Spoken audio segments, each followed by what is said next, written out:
क्या इमली का नाम आम रख देने से वो मीठा हो जाएगा? क्या शेर को गीदड़ कहना शुरू कर दे तो वो बदल जाएगा? क्या कौवे का नाम बदलने से वो हंस बन जाएगा? ऑफ कोर्स आपका और मेरा आंसर नो होगा, पर चीन के लिए आंसर यस है।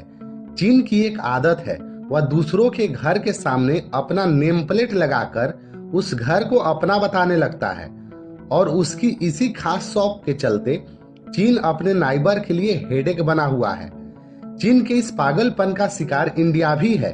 तो फिर चलिए समझते हैं कि ऐसा नेम प्लेट चीन दूसरों के घर के सामने क्यों लगा देता है। अरुणाचल प्रदेश पर चीन अपना दावा हमेशा से करता है, लेकिन भारत इसका करारा जवाब देते आया है। चीन ने अरुणाचल प्रदेश को अपना बताने की शुरुआत तिब्बत पर कब्जे के साथ ही शुरू कर दी थी। अगर आप तिब्बत पर चीनी कब्जे के बारे में नहीं जानते तो मैंने इस पे एक वीडियो बनाई है, जिसे आप आई बटन पर क्लिक कर देख सकते हैं। चीन के गृह मंत्रालय ने भारतीय इलाकों के नाम बदलने वाली चौथी लिस्ट जारी की है। इस बार अरुणाचल प्रदेश के 30 स्थानों के नाम बदले हैं।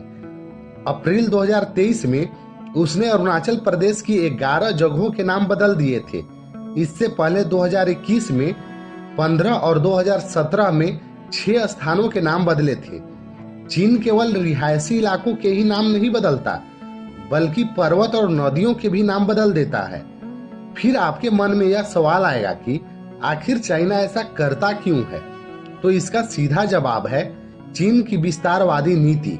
इस नीति को चाइना ने वर्ष 1949 में कम्युनिस्ट पार्टी के शासन में पीपल रिपब्लिक ऑफ चाइना के गठन के साथ ही कर दिया था। चीन ने अपने आसपास के पड़ोसी देशों की जमीन पर कब्जा करने की नीति पर काम किया। भारत ही नहीं, चीन के करीब 18 देशों के साथ सीमा विवाद चल रहा है।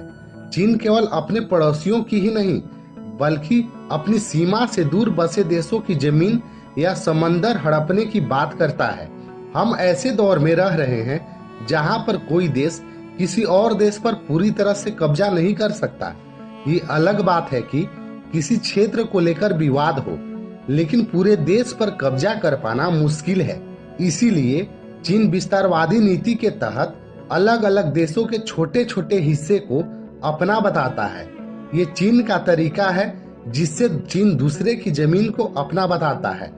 देखा जाए तो चीन का अभी का जो क्षेत्रफल है उसमें करीब 60% जमीन कभी उसकी थी ही नहीं। तकनीकी रूप से चीन अपने वास्तविक आकार से ज्यादा जमीनें हड़प चुका है। चीन ने अलग अलग समय पर पूर्वी तुर्किस्तान, इनर मंगोलिया पर कब्जा कर लिया था। भारत के अक्साई चीन के इलाके पर भी वो अपना दावा करता है और इस इलाके पर कब्जा भी किए हुए है। चीन की नजर 35 लाख वर्ग किलोमीटर में फैले दक्षिणी चीन सागर पर भी है, जिस पर वो अपना दावा करता है। ताइवान को भी जबरन अपना हिस्सा बताकर कब्जा करने की कोशिश से दोनों देशों के बीच विवाद की स्थिति बनी रहती है। इससे एक बात तो साफ होती है कि चीन ना तो खुद शांत है, ना ही वो अपने आसपास बसे देशों में शांति चाहता है।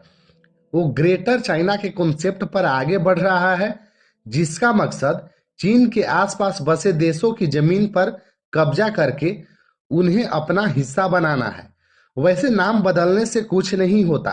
अरुणाचल प्रदेश भारत का अभिन्न अंग है और रहेगा। ऐसे में इंडिया का क्या स्टैंड होना चाहिए, हमें कमेंट में जरूर बताएं।